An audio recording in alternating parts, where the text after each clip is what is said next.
welcome to the last WBUC News Friday show of the year. I'm Kira Allen. And I'm Mia Gage. March 10th through the 13th, the Broadcasting Department went to Atlanta, Georgia for the 13th Annual STN Convention, where students competed in an unscripted talk show, PSA, commercial, anchoring, and spot feature. My co-hosts Kiara Allen and Senna House competed in the anchoring competition. This year's topic was on the history of Atlanta. Here they are with the story. Good morning, I'm Senna House. And I'm Kiara Allen, here from Atlanta, Georgia. Little do you know that when you're walking around the beautiful city of Atlanta, you are walking on the same street thousands of men died on. May of 1864, federal leader General Sherman battled the Confederate Army of Tennessee for the economic hotspot, Atlanta. Blocking the city of Dalton was the South's largest army, led by General Johnson. His plan was to wait for the enemy to attack him first.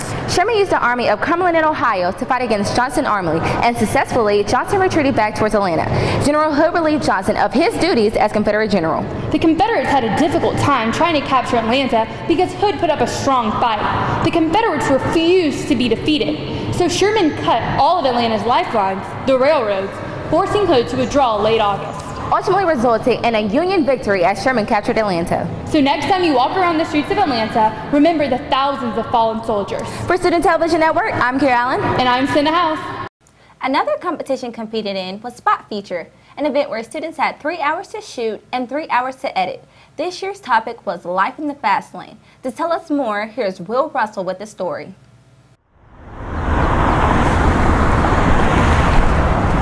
Atlanta is a big city full of interesting people with interesting means of transportation, means ranging from traveling by foot to electric streetcar and anything in between.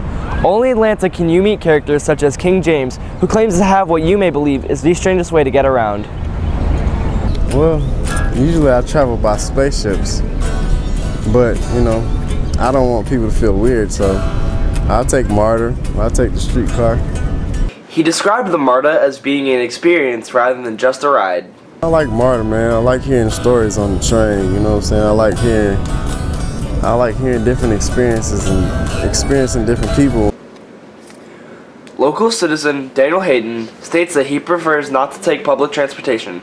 I'm not a big fan of taxis or buses here in Atlanta just because it's not as convenient or as easy as Uber. He says having a car is great, but parking can be a problem. It can be pretty challenging depending on where you are. With so much going on here in Atlanta, it's no surprise that there's so many ways to get around. Reporting for the Student Television Network, I'm William Russell, living my life in the fast lane. WBUC reporters Chris Brady, Wes Maha, Trenton Davis, and William Russell had 3 hours to shoot and 3 hours to edit a 30-second commercial to portray the story of Atlanta as your film destination.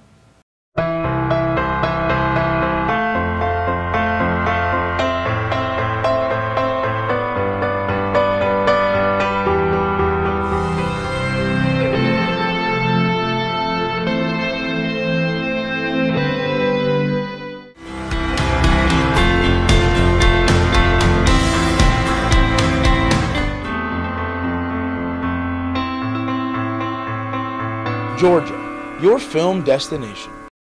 This year's PSA focused on the 82% of students whose goal is to attend college, while 72% do not have the funds to pay for it.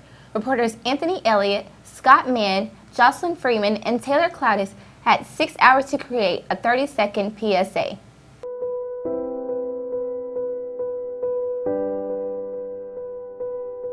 High schools I attended did not prepare me for my next steps in life.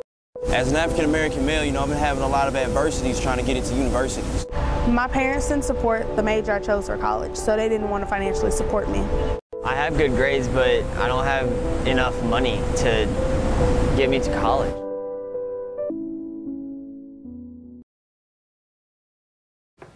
All the WBUC students that attended STN participated in the Crazy 8, where they had 8 hours to produce an unscripted talk show about Atlanta's local flavor, which the Hoover program won an award for honorable mention.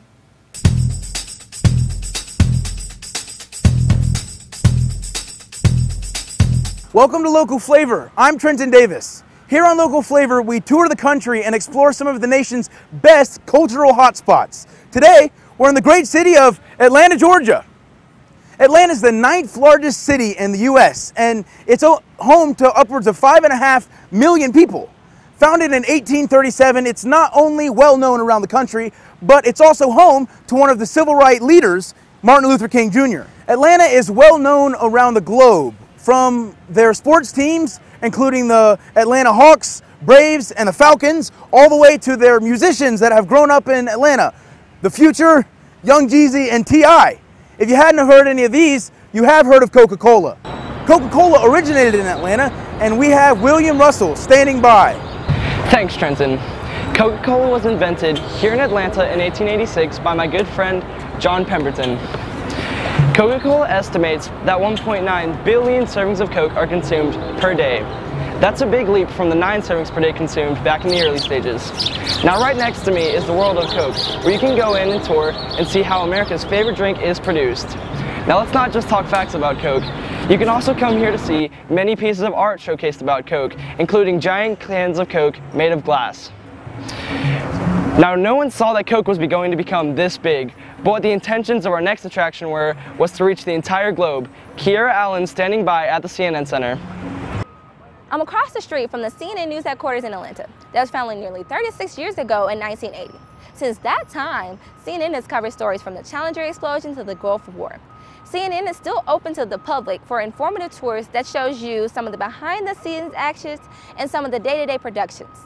One thing that stays on the TV more than news in Atlanta is the sports.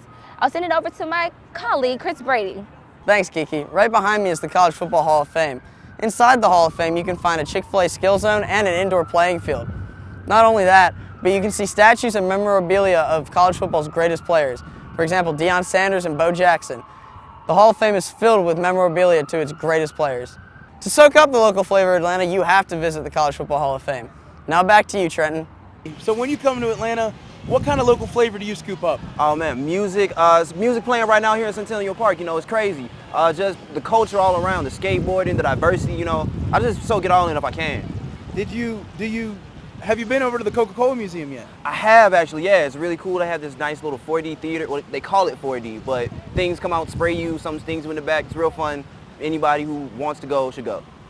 What's your favorite part about Atlanta? Favorite part of Atlanta gotta be the music and just like the music culture that's here and like resides here. It's like there's a sound of music that comes out of Atlanta, and that's not true with a lot of places. So you know, speaking about music, not a lot of people know this, but Kanye West, who's from Chicago, was actually born here in Atlanta. Did you know that? Yes, I did. Yes, I did. That's very interesting. Very extremely. I really don't know why he moved from Atlanta to Chicago. It's such a great city. It's a beautiful city. Yes, I love it. It really is. Yes, yes. Well, yeah. Thanks for interviewing me, man. Yeah, man. Thank you for coming. No problem. No problem. Time does not permit us to touch on the rest of the local flavor here, but Atlanta is also home to some of America's most popular attractions.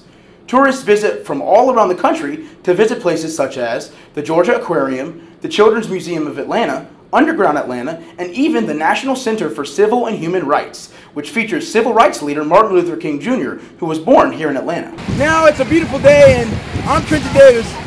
I'm going to go soak up some local flavor myself.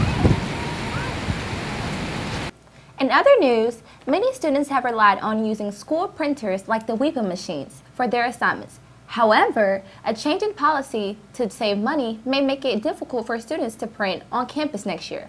Reporter Jacob Elliott has the story. The WEPA machines have been their go-to option when it comes to printing off a document at the last minute. Though by next year, all of these machines will be gone and students will be without their leg to stand on. Hoover High librarian Miss Camp claims that the disappearance of the WEPA machines can be mainly traced back to increasing demands regarding price. It was too much money and we didn't want to pass that cost along to the student body. In Miss Camp's opinion, the rapidly advancing technology available for students will eventually help in eliminating the need for printing documents.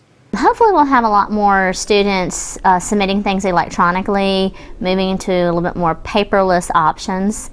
Hoover High student Tyler Ivey disagrees with the vanishing of the WEPA machines, mainly due to how often he uses them. I don't think they should disappear because a lot of students use them for projects. One of Tyler's main concerns for the students regarding the WEPA machines is being able to turn assignments in on time. They might not get late assignments turned in because, you know, the WEPA machines helped with that. Overall, The disappearance of the Weeble machines is a mixed bag regarding opinions. Some who rarely use them may not see a big change coming their way, but frequent users may think otherwise. It all depends on the individual. For WBUC, I'm Jacob Elliott. That's all we have for you on this edition on the WBUC Friday Show. Be sure to join us next year. From all of us here at WBUC, I'm Kiera Allen. And I'm Mia Gage. Good luck on your exams and have a great summer.